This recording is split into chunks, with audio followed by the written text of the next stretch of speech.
Next हम लोग देखेंगे विटामिन डी में toxicity of vitamin D. Toxicity of vitamin D क्या होता है? मतलब जब आपकी बॉडी में लंबे समय तक हाई डोज में विटामिन डी दिया जाता है, जब आपकी बॉडी को बहुत लंबे टाइम तक, प्रोलॉन्ग टाइम तक विटामिन डी आपको हाई डोज में दिया जाता है, तो जब आपकी बॉडी के अंदर हाई लेवल ऑफ या हाई डोज में विटामिन डी जाता है और विटामिन डी का लेवल बढ़ता है, तो जब भी विटामिन डी हमारी बॉडी में होता है उसका काम क्या होता है? ब्लड में फॉस्फेट और कैल्शियम के लेवल को मेंटेन करना, फॉस्फेट और कैल्शियम के लेवल को मेंटेन करके रखना। तो जब हाई लेवल में आपकी बॉडी में विटामिन डी होगा, इसका मतलब है नॉर्मल लेवल से ज़्यादा कैल्शियम और फॉस्फेट का लेवल बॉडी में बढ़ जाएगा। नॉर्मल से ज़्यादा ब्लड में कैल्शियम और फॉस्फेट का लेवल बढ़ जाएगा। जब नॉर्मल से ज़्यादा कैल्शियम का लेवल बढ़ जाता है तो हम इसे बोलते हैं हाइपर कैल्सीमिया। हाइपर कैल्सीमिया बोलते हैं इसे। हम क्या बोलते हैं? Hyper calcaemia. More than normal, normal से ज़्यादा जब कैल्शियम का लेवल ब्लड में हो जाता है तो हम उसे बोलते हैं हाइपर कैल्सीमिया। वैसे ही फॉस्फेट का लेवल ज़्यादा हो जाता है तो हम इसे बोलते हैं हाइपर फॉस्फेटीमिया। हाइपर फॉस्फेटीमिया, हाइपर फॉस्फेटीमिया और हाइपर कैल्सीमिया हम इसे बोलते हैं। ठीक है। जब बॉडी में लगातार कैल्शियम और फॉस्फेट का लेवल बढ़ता है ब्लड में, तो जब लगातार ब्लड में कैल्शियम का लेवल बढ़ा होता है, फॉस्फेट का लेवल बढ़ा होता है, तो वही हाई लेवल वाला ब्लड जो है किडनी में जाता है और जिससे आपके यूरिन में भी क्या होता है? कैल्शियम का लेवल बढ़ता है एंड फॉस्फेट का लेवल बढ़ता है। जब आपके ब्लड में कैल्शियम और फॉस्फेट का लेवल बढ़ेगा तभी आपके यूरिन में भी क्या होगा? लगातार कैल्शियम का लेवल बढ़ेगा यूरिन में और फॉस्फेट का लेवल बढ़ेगा, तो हम इसे बोलेंगे हाइपर कैल्सीयूरिया या हाइपर फॉस्फेट यूरिया। हाइपर कैल्सीयूरिया या हाइपर कैल्शियम के लिए हाइपर कैल्सीयूरिया एंड फॉस्फेट के लिए हाइपर फॉस्फेट यूरिया हम जिसे बोलेंगे। तो आपको यूरिन में भी ज्यादा कैल्शियम मिलेगा, फॉस्फेट का और कैल्शियम का, और ब्लड में भी आपको मिलेगा। ठीक, क्यों मिल रहा है? लंबे समय से high dose of vitamin D चल रहा है। ठीक, तो जब ये बढ़ता है तो बॉडी में क्या करता है? एनोरेक्सिया सबसे पहले सिम्टम प्रोड्यूस करता है। एनोरेक्सिया, भूख नहीं लगती है।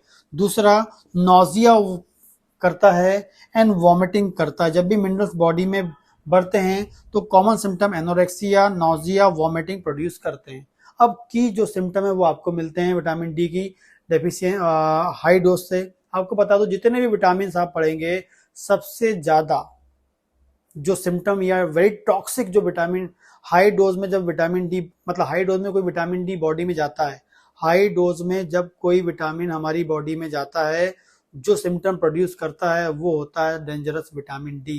विटामिन डी ही जो होता है जो हमारी बॉडी में सीवियरिटी ऑफ सिम्टम प्रोड्यूस करता है जब हाई लेवल में प्रोड्यूस होता, हाई लेवल में जब वो बॉडी में जाता है। तो बाकी तो नहीं करते हैं लेकिन ये करता है। ठीक है। इसके अलावा प्रोड्यूस करता है मोर थर्स्ट, बहुत अधिक प्यास, बहुत अधिक प्यास को बढ़ाता है। थर्स्ट सेंटर को बड़ा स्टिमुलेट करता है। थर्स्ट, बहुत अधिक प्यास लगती है जब बॉडी में विटामिन डी बढ़ जाता है, विटामिन डी ज्यादा होता है। तो कैसे? आपको बता दूं, जब कैल्शियम जो है यूरिन में बढ़ता है, जब कैल्शियम जो यूरिन में बढ़ता है तो जो आपकी नेफ्रॉन होती है, ये नेफ्रॉन जो है, नेफ्रॉन जो होता है ये ऐसा आपका नेफ्रॉन है। नेफ्रॉन का जो लास्ट वाला जो पार्ट होता है डिस्टल ट्यूब्यूल होता है या डिस्टल कॉन्वोल्यूट ट्यूब्यूल से हम बोलते हैं। ये जो डिस्टल ट्यूब्यूल होता है ये पूरा का पूरा जो है यहाँ पर इंपॉर्टेंट पार्ट होता है। ये क्या करता है? मैक्सिमम सोडियम का रीअब्जॉर्प्शन करता है और मैक्सिमम वाटर का रीअब्जॉर्प्शन करता है। आपकी बॉडी में 24 घंटे में 180 लीटर यूरिन फॉर्म होता है, लेकिन उसमें से 80 लीटर, 180 लीटर जो है वाटर जो है आपकी किडनी से फिल्टर होता है, लेकिन उसमें से आपका 178.5 से लेकर 179 क्या होता है? लीटर रीएब्जॉर्ब हो जाता है। ठीक है। और इसमें जो मैक्सिमम जो वाटर रीएब्जॉर्ब होता है वो आपका कहां से हो रहा है? होता है आपके DC, distal convoluted tubule, distal convoluted tubule या डिस्टल ट्यूब्यूल से होता है। किसके? नेफ्रॉन के। और यहाँ जो सोडियम का रीएब्जॉर्प्शन होता है तो वाटर का होता है। कॉन्सेप्ट ही है, सोडियम रीएब्जॉर्ब होगा, वाटर रीएब्जॉर्ब होगा। लेकिन यहाँ पर जो सोडियम का रीएब्जॉर्प्शन हो रहा है, जिसकी वजह से वाटर रीएब्जॉर्ब होता है हमारी बॉडी में, ये डिपेंड करता है एडीएच पर। किस पर डिपेंड करता है? एडीएच पर।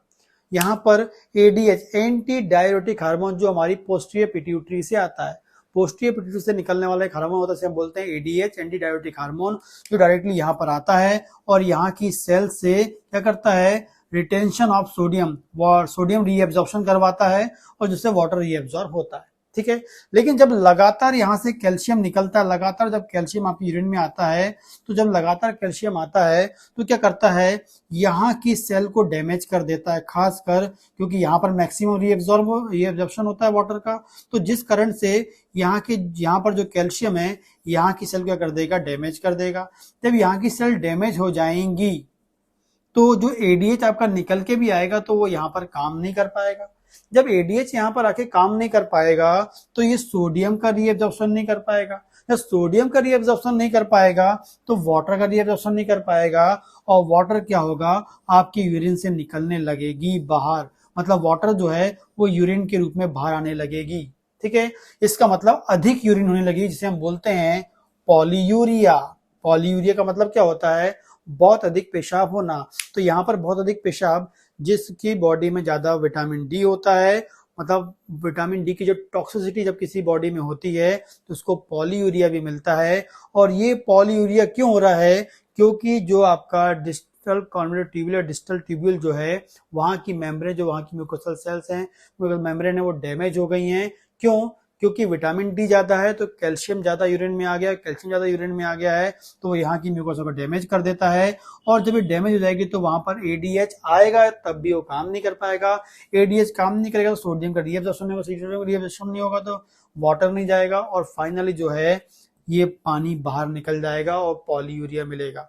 तो आपको थर्स्ट, ज्यादा प्यास क्यों लगेगी, ज्यादा पेशाब हो रही, ज्यादा पेशाब होगी, ऑटोमेटिक ज्यादा प्यास लगेगी, क्योंकि हमारी बॉडी की मैकेनिज्म होती है, जब हमारी बॉडी ज्यादा वाटर लॉस होता है तो ऑटोमेटिकली बॉडी के अंदर के वॉल्यूम, ब्लड के वॉल्यूम को मैनेज करने के लिए हमारी बॉडी में कंपनसेट मैकेनिज्म चालू होती है, जो थर्स्ट सेंटर को एक्टिवेट करके हमारी बॉडी में प्यास को बढ़ाती है, और जिससे हम अधिक से अधिक पानी पीते हैं ताकि हमारी बॉडी के अंदर के ब्लड के वॉल्यूम को मैनेज कर सके।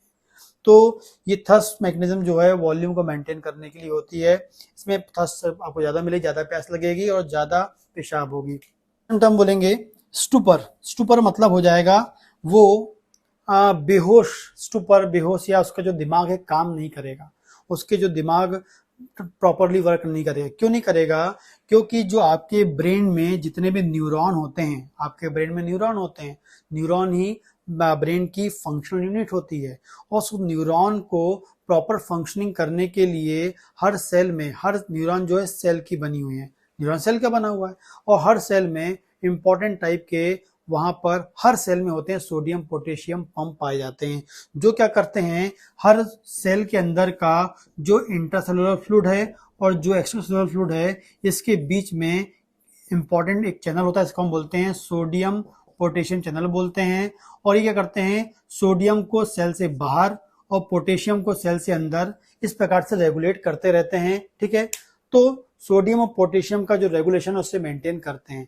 लेकिन जब कैल्शियम जो होता है वो क्या करता है, इस सोडियम पोटेशियम पंप के फंक्शन को डिस्टर्ब कर देता है, सोडियम पोटेशियम पंप के फंक्शन को डिस्टर्ब कर देता है, जिस कारण से सोडियम पोटेशियम पंप का जो फंक्शन वो डिस्टर्ब हो जाता है, जिससे सोडियम और पोटेशियम का जो बैलेंस है एक्स्ट्रा और इंट्रा सेल्स में वो डिस्टर्ब हो जाएगा। खासकर आपके न्यूरॉन की जो सेल्स हैं, न्यूरॉन की जो बहुत सारी सेल्स हैं, उसमें हर सेल के अंदर जो सोडियम का लेवल है वो डिस्टर्ब हो जाएगा, पोटेशियम का लेवल डिस्टर्ब हो जाएगा, और जिस कारण से उनके जो कंडक्शन की प्रोसेस होती है, जो नर्व के काम करने की जो प्रोसेस होती है वो बिगड़ जाती है, जिस कारण से पेशेंट बेहोश या जो उसका दिमाग है प्रॉपरली वर्क नहीं करता, साइकोलॉजिकल इसमें चेंजेस में आपको मिल सकते हैं। तो वो क्यों होता है, क्योंकि आपके ब्रेन के न्यूरॉन की सेल के सोडियम पोटेशियम पंप प्रॉपर काम नहीं कर रहे हैं, जिस कारण से ब्रेन की फंक्शनिंग डिस्टर्ब हो जाती है और वो स्टूपर हो जाता है, या हम बोल सकते हैं उसको साइकोलॉजिकल प्रॉब्लम आपको मिल सकती है लंबे समय तक यदि ये चलता है तो। ठीक है, या ब्रेन की फंक्शनिंग कम हो जाती है। आगे बात करते हैं, इसमें स्टोन आपको मिल सकता है। स्टोन क्यों मिल सकता है, क्योंकि हाई लेवल में कैल्शियम यूरिन में जाता है और लगातार किडनी से आपका फिल्टर हो रहा है, तो जिस कारण से हो सकता है वो आपकी किडनी में स्टोर हो जाए और फाइनली स्टोन पैदा कर दे, प्रोड्यूस कर दे कैल्शियम वाला स्टोन प्रोड्यूस कर दे। ठीक है, आगे बात करेंगे। ये पेन प्रोड्यूस कर सकता है बोन में, आपके बोन में दर्द हो सकता है, लेकिन इसमें एक आपको इंपॉर्टेंट चीज रखनी है, साथ में यदि आपका पैराथायराइड हार्मोन का लेवल भी हाई हो। जनरली बोन का जो दर्द है आपको तभी मिलेगा जब पैराथायराइड हार्मोन का लेवल ज्यादा हो। ठीक है, पैराथायराइड हार्मोन का लेवल ज्यादा होगा क्योंकि जो पैराथायराइड हार्मोन क्या करता है, वो एग्जैक्टली बोन की ऑस्टियोक्लास्टिक मैकेनिज्म को एक्टिवेट कर देता है। विटामिन डी ज्यादा है और साथ में पैराथायराइड हार्मोन का लेवल ज्यादा है, तो पैराथायराइड हार्मोन क्या करता है, वो आपके ऑस्टियोक्लास्ट मतलब बोन में जाएगा, ऑस्टियोक्लास्ट सेल्स पे एक्टिवेट करेगा और ऑस्टियोक्लास्टिक एक्टिविटी को बढ़ाएगा।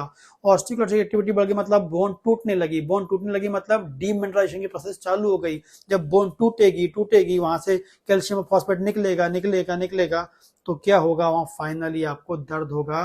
तो ये आपको वहां पर दर्द भी मिल सकता है, लेकिन पैराथायराइड हार्मोन का लेवल ज्यादा होना चाहिए, तब मिलता है ये वाला आपको सिम्टम। इसके अलावा जब कैल्शियम बॉडी में ऑटोमेटिकली ज्यादा होता है तो वो स्मूथ मसल्स में कॉन्ट्रैक्शन पैदा करता है, खासकर एब्डोमेन मसल्स, एब्डोमेन्स की जो स्मूथ मसल्स हैं वहां जाकर क्रैम्प प्रोड्यूस करेगा, और क्रैम्प प्रोड्यूस करेगा तो हो सकता है कि आपको पेट में स्पाज्म मिल सकता है, पेट दर्द मिल सकता है, और साथ में मोस्ट इंपॉर्टेंटली कॉन्स्टिपेशन आपको मिल सकता है। ये कुछ सिम्टम आपको मिलेंगे किसमें, टॉक्सिसिटी ऑफ विटामिन डी। जब हाई डोज में विटामिन डी बॉडी में लंबे समय तक जाएगा तो वो ये सिम्टम प्रोड्यूस कर सकता है। एनोरेक्सिया, नोजिया, वॉमिटिंग, बहुत अधिक प्यास लगेगी मतलब मोर थर्स्ट, पॉलीयूरिया, बहुत अधिक पेशाब होगी, स्टूपर, वो अनकॉन्शियस बेहोश होने लगेगा, दिमाग उसका काम नहीं करेगा, स्टोन हो सकता है कैल्शियम वाला, बोन पेन होगा तब जब पैराथायराइड हार्मोन का लेवल भी ज्यादा होगा, तब फिर cramp in abdomen and constipation आपको मिल सकता है। तो ये है टॉक्सिसिटी ऑफ विटामिन डी, ये जो आपको क्लिनिकली पता होना चाहिए। कई बार पेशेंट क्या होता है, विटामिन डी के टैबलेट्स लेता रहता है, शॉट्स लेता रहता है, और उसको आपको बताना है नहीं लेना। कई बार ये सिम्टम लेके हो सकता है पेशेंट आपके पास आए और फिर आपको डायग्नोसिस करनी पड़ सकती है, कहीं आप विटामिन डी की टैबलेट्स तो नहीं ले रहे हैं, तो वो आपको बंद करवानी पड़ेगी, और ऑटोमेटिकली जब विटामिन डी कम होगा तो ऑटोमेटिकली जो सिम्टम्स हैं डिसअपियर हो जाएंगे। ठीक है, इस तरीके से आप विटामिन डी की जो टॉक्सिसिटी है उसको आप रीड कर सकते हैं क्लिनिकल प्रैक्टिस में, क्योंकि क्लिनिकली पेशेंट आपके पास इस तरीके से आ सकता है। इसके अलावा और दूसरे क्लिनिकल सब्जेक्ट्स को ज्वाइन करना चाहते हैं, जैसे गायनेकोलॉजी है, क्लिनिकल आपकी पैथोलॉजी है, जनरल पैथोलॉजी है, जो बहुत ही जरूरी होती है मेडिकल साइंस के लिए। इसके अलावा बात करेंगे मटेरियल मेडिका है, इसके अलावा आप ऑर्गेन मेडिसिन है, एंड इसके अलावा आप जो है 12 टिश्यू रेमेडी का कोर्स ज्वाइन करना चाहते हैं तो आपको मेरे ऐप में जाना पड़ेगा, जिसका लिंक डिस्क्रिप्शन में दिया है, इंस्टॉल करिए और वहां जाके आप मेरे कोर्स को ज्वाइन कर सकते हैं।